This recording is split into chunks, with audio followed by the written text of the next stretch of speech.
মাধ্যমিক পরীক্ষা চলাকালীন হঠাৎ অসুস্থ হয়ে পড়ায় হাসপাতালের বেডে বসেই পরীক্ষা দিল এক পরীক্ষার্থী। এই ঘটনা সোমবার মুর্শিদাবাদের জিতারপুর উচ্চ বিদ্যালয়ের। অসুস্থ ওই পরীক্ষার্থীর নাম তুহিনা খাতুন। জানা গেছে ওই ছাত্রী হরিহরপাড়ার বারুইপাড়া উচ্চ বিদ্যালয়ের ছাত্রী। তার পরীক্ষা কেন্দ্র ছিল জিতারপুর উচ্চ বিদ্যালয়ে।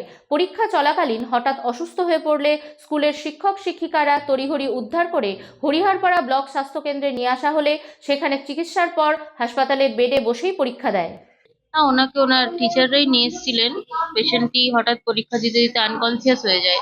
তো পেশেন্টকে এক্সামিনেশন করে যে আমাদের যেরকম ফাইন্ডিং পাওয়া অনুযায়ী তারপর ট্রিটমেন্ট করা হয় পেশেন্টকে। পেশেন্ট ট্রিটমেন্টের পর অনেকটাই সুস্থ হয়েছে।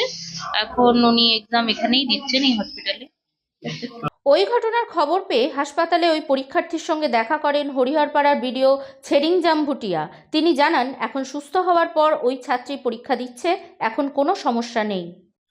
ঠিকই আছে। একজন স্টুডেন্ট একটু অসুস্থ হয়েছিল, মাধ্যমিক পরীক্ষার্থী, সেন্টার ছিল জিতারপুর হাই স্কুলে, আর বারুইপাড়া হাই স্কুলের স্টুডেন্ট একটু অসুস্থ হয়েছিল, সেই জন্য উনি যেহেতু একটু সমস্যা ছিল বলে ওনাকে নিয়ে এসে এখন হসপিটালে আমরা অ্যাডমিট করা হয়েছে, আর এখন পরীক্ষা দিচ্ছে, ঠিকই আছে।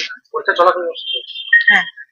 সুনিতা, মুর্শিদাবাদের সর্বকালের সেরা এবং ঐতিহাসিক বস্ত্র প্রতিষ্ঠান।